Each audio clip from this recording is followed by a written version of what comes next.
দর্শক, আমি বুয়া নিউজ থেকে আছি ধনুষ টঙ্কর ফরাজি। আমরা এমন একজন অ্যাডভোকেটের খবর পেয়েছি যার নাম হচ্ছে রমরমা কাদের। সে পরক্রিয়া ব্যবসা করে মূলত এবং পরক্রিয়া নিয়ে উনি পিএইচডি করেছেন। তো আমরা আরও জানতে চাই, তার কাছে আমরা চলে যাব সরাসরি। আপনার সাথে দেখুন।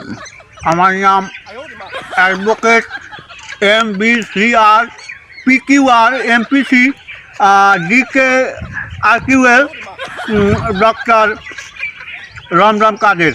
স্যার, আমরা জানতে পেরেছি যে আপনি হচ্ছে পরক্রিয়া নিয়ে লেখাপড়া করছেন, ওটা নিয়ে পিএইচডি করেছেন। তো আপনার যে অভিজ্ঞতা বর্তমান সমাজে যেটা চলমান, যদি আপনি কিছু বলতেন। ভালো ভালো বেসিক্যালি একটা ইংলিশে একটা কথা আছে, this is the for India capital of Bangladesh low price. এর অর্থ হচ্ছে যুগের সাথে তাল মিলিয়ে চলতে হবে আমাদের।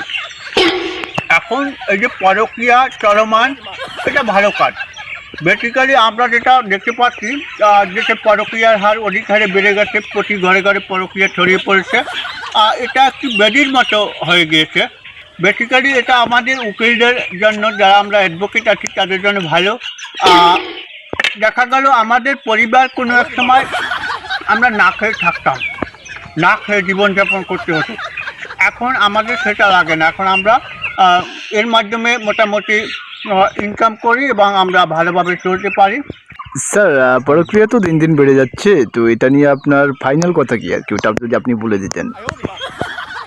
জি, আমি চাই বেসিক্যালি পরক্রিয়াটা আরও বেড়ে চলুক এবং এই বাংলাদেশটা আরও উন্নতির চরম শিখরে প্রবেশ করুক। আমরা জানতে পেরেছি যে আপনি পরক্রিয়া বিক্রি করে খান, বলতে পরক্রিয়ার ব্যবসাটাই চালান আর কি। সেটা হচ্ছে কেউ যদি যায় যে বউ হারা এবং যুবক হারা, আপনি ওখান থেকে অনেক বড় একটা কষ্ট নিয়ে থাকেন, আসলে এটা কি সত্য? জি, বেসিক্যালি আমরা যেটা দেখতে পাচ্ছি, প্রতি ঘরে ঘরে পরক্রিয়া ছড়িয়ে পড়েছে। এরকম চলতে থাকলে বাংলাদেশটা বিশ্বের সবচেয়ে 1 নম্বর স্থানে এসে দাঁড়াবে।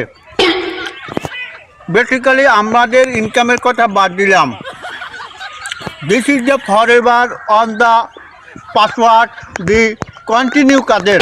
এর অর্থ হচ্ছে কাদেরের বউ বেগে গেছে, কিন্তু তাকে আর ফিরিয়ে আনা সম্ভব হয়নি।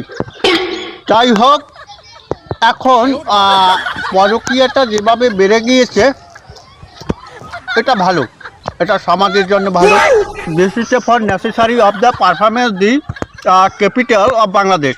এর অর্থ যে পরক্রিয়াটা বেড়ে যাওয়ার কারণে একটি মেয়েও যেরকম বারবার নতুন নতুন স্বামীর স্বাদ গ্রহণ করতে পারলো, আর একটি ছেলেও সে নতুন নতুন স্ত্রীর স্বাদ গ্রহণ করতে পারলো। সব মিলিয়ে এটা ভালো, পরক্রিয়াটা বেড়ে চলুক, এটাই আমি চাই, এটাই আমার কামনা। স্যার, আমি যেটা বলতে চাচ্ছিলাম সেটা হচ্ছে গিয়ে পরক্রিয়া যে পরিমাণ বাড়তেছে, এতে যুবকদের অনেক ক্ষতি হচ্ছে, তাদের বউ বেগে যাচ্ছে এবং পরবর্তীতে মনে করেন যে দেনা পাওনার একটা ব্যাপার থাকে, কাবিন একটা ব্যবসা থাকে। তো সেক্ষেত্রে আপনি কি বলতে চাচ্ছেন? দেখেন, ইংলিশে একটা কথা আছে, যেটা হচ্ছে in the palace of the my dear of the friend in my পাঙ্গাস মাছ।